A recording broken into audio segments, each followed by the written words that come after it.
Hello, how you doing, my kings and queens? Real quick, this is a part two video of how to deal with the students if they listen to certain teachers but not to you. And I know it could be the most frustrating thing in the world, where it seems as if the other teachers don't give a lot of energy or they don't yell as much as you do.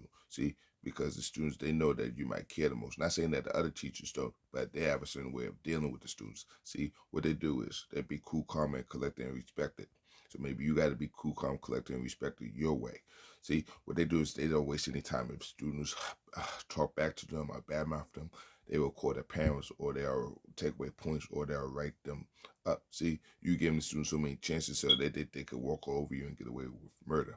So that's where it's a difference. So maybe if you be calm and discipline them, then maybe they will give you that same respect, if not greater respect.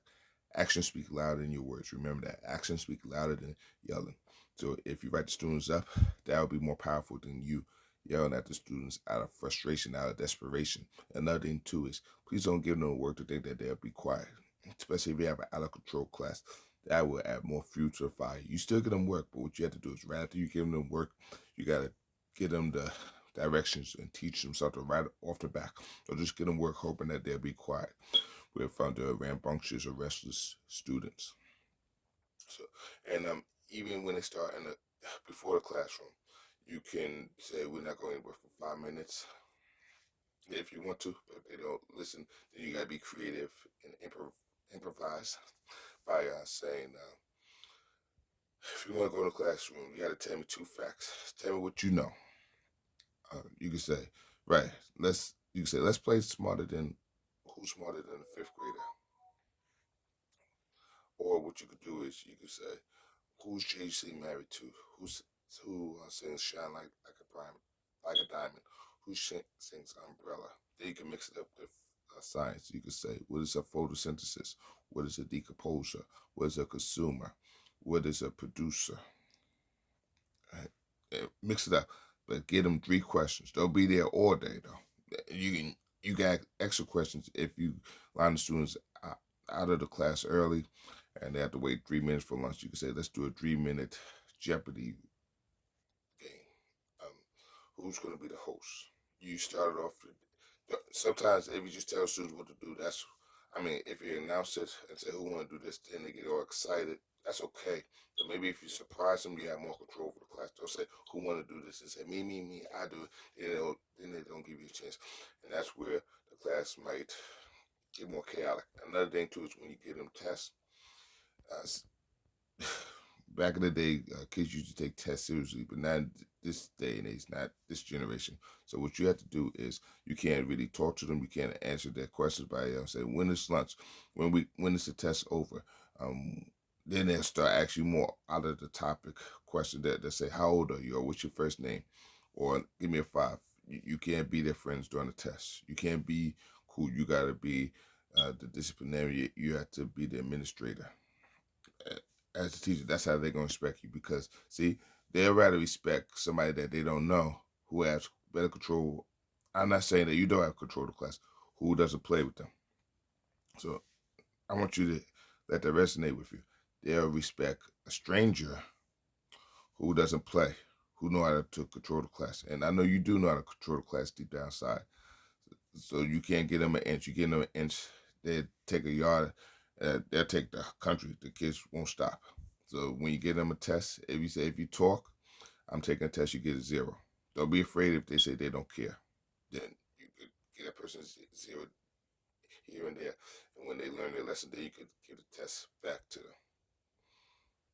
So once again, if they're making funny noises with the water, if they talk to their friends, if they're turning the way they want to turn and not respecting you when you get a test, you either have to write their names down or take away the test. Don't be afraid. They're not afraid of being mean to you. So don't be afraid of being the disciplinarian or being tough on them. See, you got to keep your word in terms of disciplining the kids.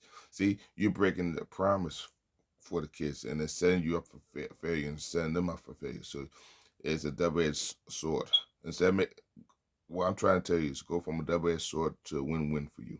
So you got to keep your promise because then the kids say, no, that's not fair. You said you can't sit in the teacher's seat, but you let them sit in the teacher's seat. No, I don't want to hear it. See, then that's where you get that back and forth, and you have those frustration days. So you gotta keep your promise, not just for the fun stuff, but keep your promise for the discipline stuff. And that's how they're gonna respect you. You gotta say what you mean what you say.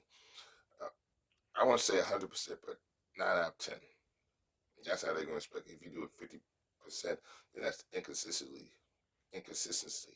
Another thing too is if the kids talk back to you, don't fret, don't panic, don't get discouraged. That's a beginning stage of them wanting to listen to you. They just want to see what you made of. They try to test you to see if your word is your bond. So we ask them to do something, stutter. You could explain to the kids, but don't keep on explaining. Don't let them gaslight you or manipulate you. Act as if you don't know what you're talking about. Because some kids are good at doing that at a young age, as young as fifth grade or even first grade. If they say, "Huh, what? What do you mean?" Don't keep on going on with it. You say, "I say what I need to say, and that's it." Don't keep on answering the question as if they're the door and you're the child. And I was thinking too, you could say hands up, or you could say prop shout out. Let me see who I'm gonna give a prop shout out to. You could do it in the hallway if you want to, but then I take time. But then as it starts out creative, it starts out clever, then the class gets noisy and restless and rambunctious. So once again, be creative by asking 3 questions about what the students know. Mix it up with fun questions, mix it up with science questions or math questions. Excuse me, after they get the science questions or math questions and the celebrity questions correctly, then you could let them enter the classroom. Then you could say, um, shout out, shout out props. Let me see who I want to get a prop shout out to. So you can say hands up, then the student says Michael Jordan, LeBron James, Kobe Bryant, Allen Iverson, Shaquille O'Neal. Then you can say shout out for your name. Let me see who I want to give let me see who I'm going to give a hands up to. And then you could do the hand clap. You could say fifth grade clap, clap, fifth grade tap, tap, fifth grade snap, snap, fifth grade stomp, stomp. You could do that to break up the ice. And then you could say hands up for this student, hands up for that student. Then you could maybe get them a hands up card to make it um, make their tennis game fun, interesting, keep them engaged. Another thing too is if you're teaching science, if they're confused with food change and food web, I said food chain and food web. You can say food chain is for the city, food word is for the world. So food chain, food web. Food chain is food city, food web is food world. You can say look at the food chain as one way, and look at the food web as uh, a multiple, two-way street. Look at it as a highway. Look at the food chain as one-way ticket, bus ticket, train ticket. Look at the food world as a round trip, where you go all around the world to help the kids not to be confused. So you can say, let's have a food chain, or no, food web party. And you're all invited. You can have decorations, you can have balloons to keep them engaged. You can have the list of what you're looking for. You could turn into a party, you could turn into a game, turn into a memory game. So, uh, who's invited to the food web party is the sun, the grasshopper, the, the bunny, the deer, the cow. Who else is invited? So that would be you going from producers to consumers. Then up the chain, you say who's invited is a pig, is a goat, could be chicken, could be fish. Who's also invited to the food where party is humans. You can use celebrities. Once again, you can use Shaq since he likes to eat, or LeBron James. Then you can say who else is invited to the food chain party is the lion, is elephant, bear, and the eagle. Who is the apex? Apex. APEX. At the top, of the ask the students, what does apex mean, class? Is it at the top or at the bottom? And then you can tell the students the difference between food chain and food web. The food chain doesn't have the apex.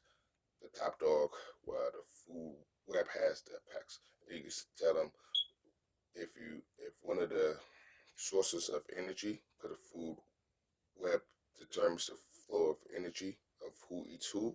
The food chain does it too, but the food web does it a lot more.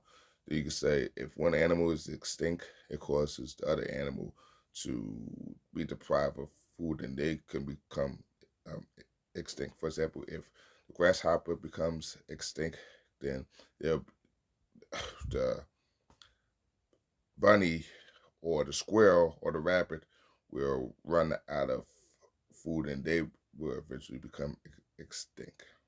Yeah, you can say food chain has four um, sources of energy, and the food web has 11 to 15 sources of energy. So that's how you differentiate the difference between food chain and food web.